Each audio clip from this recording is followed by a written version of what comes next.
The campaign for EA Star Wars Battlefront 2 had so much potential to be one of the greatest, coolest stories ever told, but it failed because the trailers for this campaign lied. They clickbaited.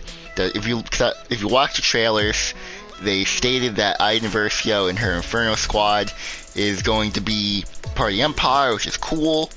And the story takes place after Return of the Jedi, where the rebels are they're victorious.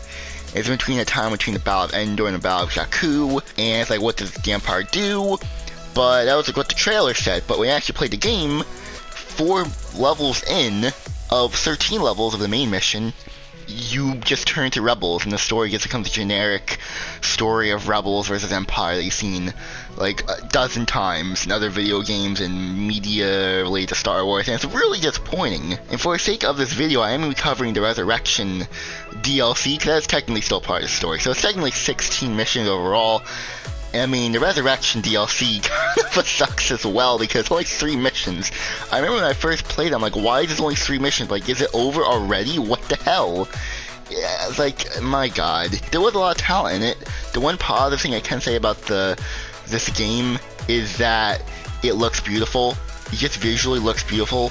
You know, the actual game itself and also the cutscenes look very beautiful because they're using the Frostbite engine, which looks really good. I guess another positive is that it explores the time after Return of the Jedi. It kind of shows visually the first time we see the Battle of Jakku, because it was introduced in books, I believe. So seeing actually visualizing actually being Iden and playing in the Battle of Jakku is really cool. It would have been better if you would have played on the Empire side rather than the Rebellion. And that's why, as I said, like, most of this story is just you playing as the rebels rather than the Empire. Like, the first couple missions are really good. Like, I really like the first 4 missions because you actually get to play as the Empire fighting rebels. Like, you're on Endor fighting rebels.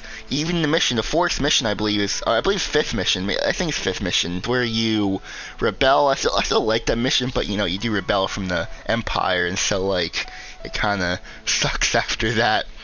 But the giant bantha or elephant in the room is the legacy characters. Luke, Leia, Han, Lando. You can play all 4 of them, and actual Kylo Ren as well. In the last level of the main campaign, you can play them, which is a highlight of this campaign and why I would recommend you playing it, just to play the legacy characters in the canon story, to see what they're doing after Return of the Jedi, because you get to play with all of them, and I like all of them. None of them are bad. They're all really fun, really cool, and the characterization of Luke is really cool, especially because at that time, because this came out a month before The Last Jedi, so as people got the game for Christmas, and they probably watched The Last Jedi prior to them getting the game, most people did, probably, they're like, damn, this game got Luke better than they did in The Last Jedi, which is, it's the case. EA, DICE, they did a good job, or I guess whoever made the campaign, I forget their name. I think Criteria, who made the story, they did a good job with it. They did, with Luke's characters, all the characters. Well, except for the main story, but in terms of the characterization of the legacy characters, they did a really good job. It's just when it came to the new characters, Iden, Del, the Inferno Squad, it just did not work, because at first, they are characterized well, but then they turn to the Rebellion just out of nowhere. It's just, the main campaign does suck. It does. But like I said, the first couple missions are really good, because they actually get to play the Empire. What the trailers promise is what you got, but once Iden, Inferno, well, I guess half Inferno Squad leaves the Empire, it's just generic. The only highlights, like I said, are the legacy characters, and that's pretty much it. Iden just turns into a leader of the Inferno Squad to just being a normal rebel trooper, and it's even when you play, it's just generic rebel v Empire action. And the Resurrection DLC, like those 3 missions, don't help either, because they're just doing the same thing, but it's with the First Order. Yeah, it's cool that it's taking place during the Force Awakens and The Last Jedi, which is a cool thing, because I kind of forgot that it took place during that time period.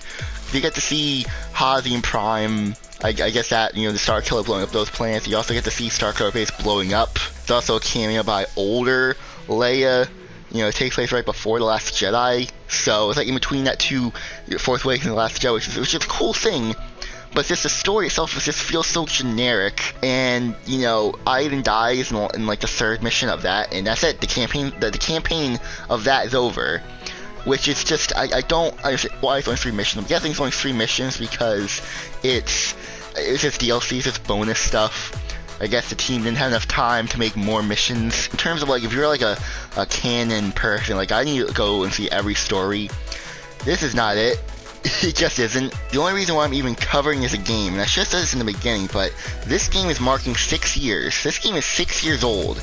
The game came out on November 17th, 2017, and it'll be 6 years old, so I decided why not make a video on it, because the only reason why I even remember the campaign is because I still play Battlefront 2 to this day. I still love the game. When it came to the campaign, I was frustrated, and looking back on it, 6 years later, playing it again, I realize it had a lot of potential, and I feel bad.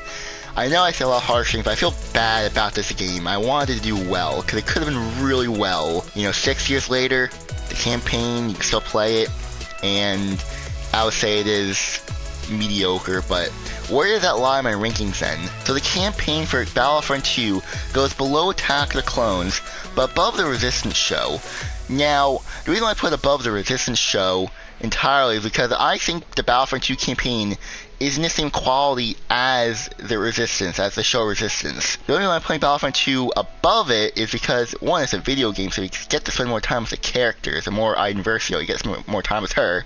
So you tend to like her more, because you get to spend more time. And 2, there are legacy characters in the Battlefront 2 campaign, like Luke, Leia, Han, and Lando, which really do elevate it, because they really nailed the original trilogy characters in that game, whereas in Resistance, there isn't that much of legacy characters. Only Poe shows up in the first season, and that's it. So that's why I put Battlefront 2 above it, but they are basically the same. It's just those are the reasons why I prefer it more than the Resistance show. Do you agree or disagree with where I placed the Battlefront 2 campaign? I know most people probably forgotten about it, but maybe I unlocked a core memory from you. Maybe I did. So, do you agree or disagree? Because I'm gonna go now, so goodbye everyone.